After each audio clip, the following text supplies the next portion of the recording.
on page 286. Here's what it says by Arthur Koestler in the middle paragraph. The Jews of the diaspora have none of the requirements of nationhood.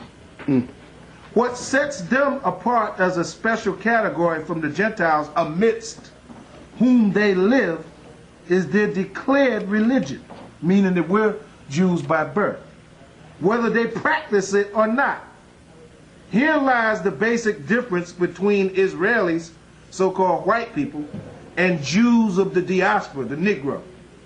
The former, meaning the diaspora Jews, the Negroes, have a acquired national identity by birth. The latter are labeled as Jews only by religion, not by nationality and not by race. Imposters. Imposters. That's what it says right here in this book. So the so-called white Jews in Palestine and throughout the world and in Brooklyn raising hell today are imposters. Arthur Koestler, he was a so-called Jew himself, just like Hitler. And he committed suicide, just like Muhammad committed suicide by leaping off the Dome of the Rock. So, to brothers and sisters for today, I think this will conclude this segment of history and archaeology, and I hope to be coming to you again soon. Write us, call us up, come and visit the school, talk to us, and let's get this word around the world. I say shalom to my brothers and sisters, and hope to see you again. And help us keep this word going, too. Help us keep this word going. Shalom.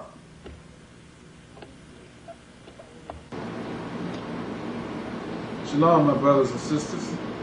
This is High Priest Yashiyah coming to you once again from the Israeli School, Universal Practical Knowledge.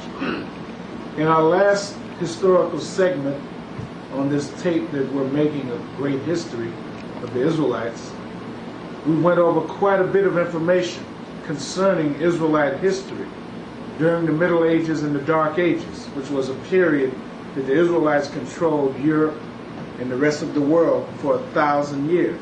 And we enslaved the white man, the African, and many other nations around the world for 1,000 years, particularly the so-called white man. Now there's many more archaeological facts that we're going to bring out today in books to prove that the Israelites controlled Europe. And we're also going to prove that the white man did not come out of the caves 1 billion years ago, 1 million years ago. He didn't even come out of the caves 10,000 years ago. The earth is not 1 million years old. So we're going to elaborate further concerning briefly some Israelite history, and then we're going to jump on into the subject matter of the devil, the so-called white man. Who is he? What is he? Where did he come from? How did he get here? What is his purpose? And where is he going? First thing we're going to do is go into Holy Scriptures. Isaiah the 29th chapter, and the brother's going to read it. State where you're reading, brother. And we're reading from Isaiah the 29th chapter, 22nd verse. Isaiah 29:22. Read loud and clear. Therefore, thus saith the Most High, who redeemed Abraham, concerning the house of Jacob. Thus saith the Most High, the Supreme Being, who redeemed Abraham, concerning the house of Jacob, concerning the 12 tribes of Israel. What is the future of Israel? What is their physiology? What would they look like? What is their geographical location? Read. Jacob shall not now be ashamed, neither shall his face now wax pale. Stop. It says that Jacob shall not now be ashamed, neither shall his face wax pale. He would never turn white. That's what that's saying in that verse. Now, in this book that you can buy in the bookstore called The Roman Emperors, if the cameraman could get a clear shot of that. The Roman Emperors, a biographical guide to the rulers of Imperial Rome, 31 BC, AD 476. What blacks fail to realize as a people from a lack of knowledge is this. The Roman Empire only ruled the world for 200 years. For 200 years they ruled the world as the Greco-Roman Empire. After that, they fell to the hands of black gladiators under the hand of Servius Septimius, a great Israelite gladiator that fought in the Colosseums, and there was a military man. He decided to get together with other blacks and overthrow the white man, and they did that in 193 AD. From that period on, for the next 1,000 years, blacks, under the auspices of Israelites, controlled Europe, Russia, Germany, Spain, Sweden, France. I can go on. They controlled the world for 1,000 years. Now in this book, The Roman Emperors, it speaks about a guy named Pescennius Niger, who minted a coin of himself. And if the cameraman has a clear shot of that, we can see on this coin that was minted in 193 AD by Pescennius Niger, one of the black Israelite Roman rulers of Rome. You can clearly see that this is the image of a Negro on this coin. It's clear that this is a Negro. Now I want to read what it says in the caption here. Look at his nose. Look at his nose, look at his facial features, look at his hair. Look at the whole physiology of this man from his head on down. And you can see that this is a Negro. If you can't see that, then something's wrong with you. You need to have your eyes examined, perhaps. That's crystal clear.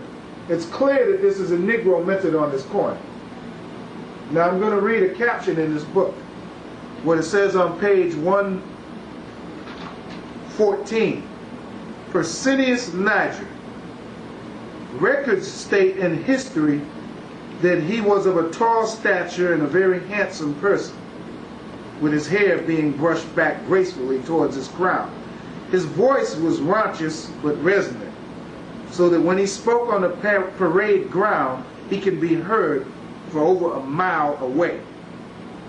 Some say that his neck was so black that, according to history, some say this is where he got the name Niger or nigger from. Could you show me exactly where it says that? Now, if you look into the yellow caption to my left, to my left, to my left, right, to my left.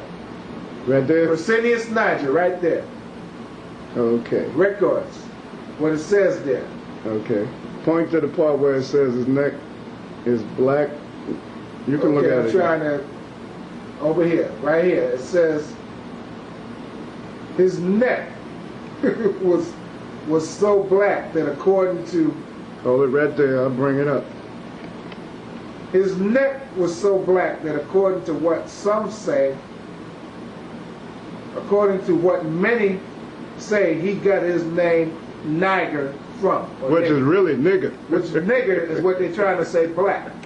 My question is this. That is beautiful. That's the proof. Now we have that in writing. And I want to go back to the coin again, showing this guy, Pescennius Niger. My question is this. How in the world can a man have a black neck and the rest of his body perhaps be a different color? This again is a ploy and a diabolical demonic plot by white scholars to cover up the facts that the black man was controlling Rome from 193 on. For over 1,000 years, blacks controlled Rome, Russia, Germany, Spain, France, you name it. The Israelites controlled the world during the Dark Ages, and they knew that they were Jews.